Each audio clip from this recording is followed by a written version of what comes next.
Hey, Alexander the Great here. Thought I'd do some commentary on some CQC I've played. Now this will be slowed down to half speed because some of the decisions I make are quite fast. CQC is a quick game mode, so you're watching this at 30 frames per second, slowed down from 60 frames per second, so half speed. Now I'm thrust into this map on cluster compound, aka clusterfuck compound, and immediately I notice that there are two commanders locked in a duel and a third commander firing upon them. And I target this commander, and I target him because he isn't firing upon anyone else and so is a threat, but as I do, I notice that the other commanders have started shooting at me, hence the flashing indicators, and so I decide to get out of there. If you want to disengage from a combat situation, then simply moving around the back of a structure, using that for cover, just going as quickly as you can, hugging the walls. It's very difficult for anyone to track you. You go off the radar, they're probably being attacked by another commander. Normally, they don't think it's worth the effort. Now, here I find a easier target. There's no one else threatening me, and so I'm free to engage him. And he deploys chaff, which I counter by detargeting him, which means that my weapons act as fixed weapons and they can gain a few extra hits that I wouldn't have got otherwise. Now unfortunately my kill is stolen by this commander, and I'm about to start shooting at him, but then I notice another flashing indicator. Now in general, it is best to target the player that is attacking you because it's easy to evade them. You can see their directional heading if they're targeted, and in general, if you are able to beat them in a 1v1, get a kill and get away with very little damage. Now this commander is trying to disengage, but I can keep up with him, and because I'm not under attack by anyone else, I decide to go for the kill.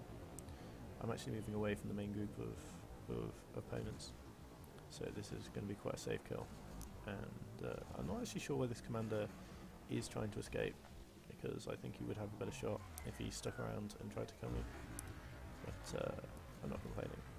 And annoying here because he just managed to get out of my field of view on a few percentage hull, but it's not enough to save him, and I take him out. I then notice that the weapons power up is free, and the weapons power up being free is an opportunity you should always take if no one's going to get there first. The weapons power up is, in my opinion, the most powerful power up in CQC. It gives you, I believe, 250% weapon damage, and it really allows you to come in to unaware opponents and take them out before they really have a chance to react, as in this case. Now, conversely, if you see someone else getting the weapons power up, it is advisable to either kill them quickly before they can bring it to bear on you, or to simply stay out their way, because as you can see, it completely chews through any assailants. This kill won't be quite as easy because I've run out of weapon capacitor, and since I use the engine power diverter power distributor, which I heartily recommend, it does have the disadvantage of slightly lower sustained damage per second because you can't quite maintain your lasers for long enough. Now this eagle is deploying heat sinks, which is always fun because it prevents the gimbling from being so pronounced on your weapons. So you need to carefully aim in order to actually hit them.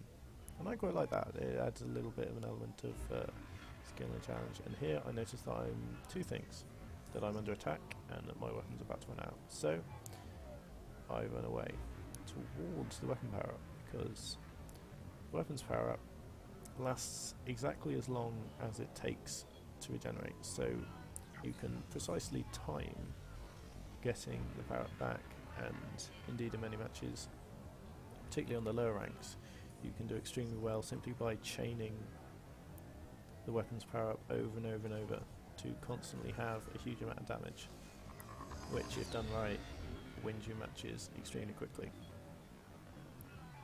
Now, with the weapon's power-up again, I am a formidable opponent, and I am very close to victory, so I'm being a bit more aggressive here, going for those kills, de-targeting, and missing, but for some reason this commander is so intimidated by the weapon's power-up that he decides that crashing into a rock is a better option than facing the might of my burst lasers. I am now on 600 points, or 1 kill and 1 assist, or 2 kills away from victory. So I'm being very aggressive. I'm using my weapons power-up to my fullest extent before it runs out. This commander actually deployed chaff, but chaff takes about a second or so to actually come into effect, and in the meantime your opponents can still use their weapons to their full extent. Now I am being targeted by a commander, and so once again I decide that if I engage, judging by the numbers of opponents around, it will likely go down to a 2v1, and that is not a situation I want to be in. I'm now on 700 points, so I simply need 1 kill or 1 assist and this game is in the bag. I don't think it's very likely that anyone could come back at this point unless they killed me repeatedly. The person who's second is on 450 points. And here we go, one last easy target, weapons power up engaged, a few shots on the pulse lasers, and he's destroyed. Victory. I hope that was useful for you guys. I'll be doing a few more of these, just going through match by match, show my thought processes, and there we go, 7 kills, 2 assists, no deaths. Perfect game. Well, not quite perfect. Ideally I would have 8 kills and no assists, but hey ho. Anyway, thanks for watching. I'm Commander Alexander the Grape, and I'll see you next time.